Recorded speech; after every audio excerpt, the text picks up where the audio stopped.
Hello mga langga! Sa araw na ito ay magluluto tayo ng dinengdeng na siyang very famous na Ilocano dish.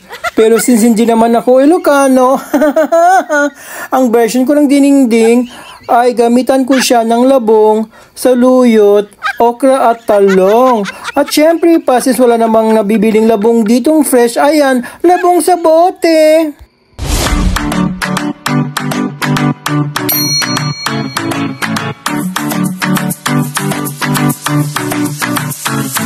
Hello mga ka-foodie! Namiss nyo ba ngayon? Ito yung ating mga sangkap. Gagamit tayo ng 5 buong bawang, isang medium size na onions or sibuyas. Tapos gagamit din tayo ng 2 thumb size na luya. At syempre, hindi mawawala si hipong dried na maliliit na hipon. 2 kutsarang bagong isda o salted fish na sinala ko sa mainit na tubig. Tapos, ayan si labong na kailangang hugasan nyo muna. At kung gagamit kayo ng fresh na labong galing sa bukid, kailangan ilaga nyo muna siya ng 20 to 30 minutes. Mangangailangan din tayo ng 12 pirasong maliliit na okra na kapag malaki hiwain nyo. Syempre, mangailangan tayo ng 1 bungkos ng sitaw, depende kung gaano kadami yung sitaw sa palengke. At 2 medium size na talong na very basic, kailangan ibabad nyo sa tubig para hindi mangitim. At kailangan mo din ng dahon ng saluyot. Dahil pampalasa yan sa gulay natin. At hindi mawawala ang pritong isda. Ang ginamit ko dito, horse mackerel. Di ko alam kung ano sa Tagalog nito. Sa inyong kasirola ay kailangan nyo magpakulo ng 2 basong tubig. Takpan nyo muna ito saglit at antayin nyo munang kumulo ito mga after 1 minute. Pagkatapos kumulo ay ilagay nyo na ang inyong bagoong na isda. Isunod nyo na ang inyong bawang, sibuyas, tapos yung inyong luya. Pagkatapos yung mailaglag lahat yan, ay kailangan nyo siyang haluin. Nang haluin muna ito. At hayaan nyo muna siya ulit na kumulo dyan. After mga 1 minute, ay kukulo na din ang inyong sabaw.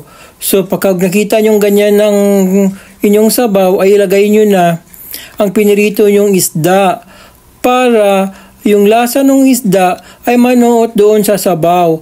Pero wag ka kasi kailangan nyo ring hanguin ulit ang inyong isda para hindi siya malasak.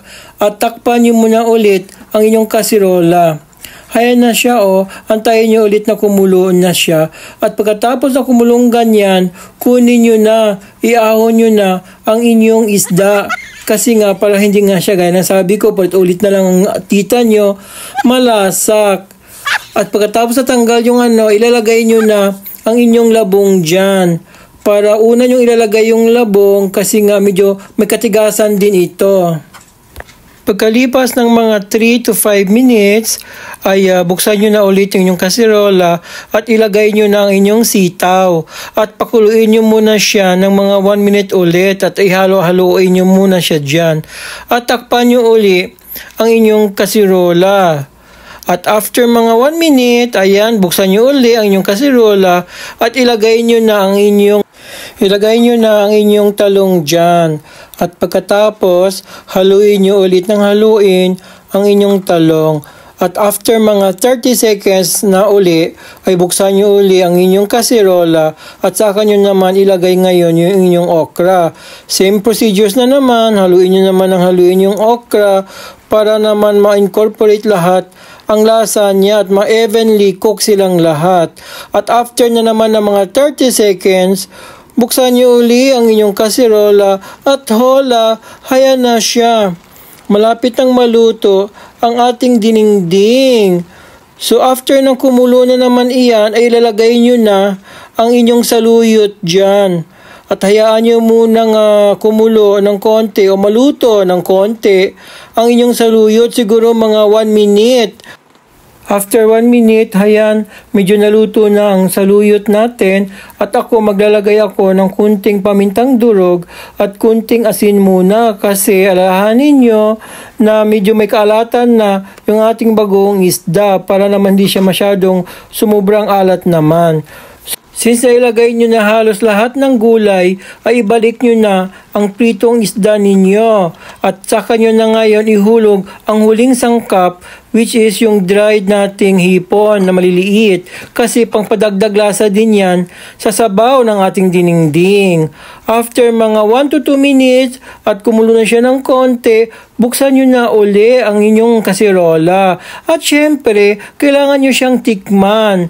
At kapag okay ang lasa, di wag na kayo magdagdag pa. At kung hindi naman, depende sa inyong panglasa, magdagdag kayo ng asin. At heto na ang tita nyo.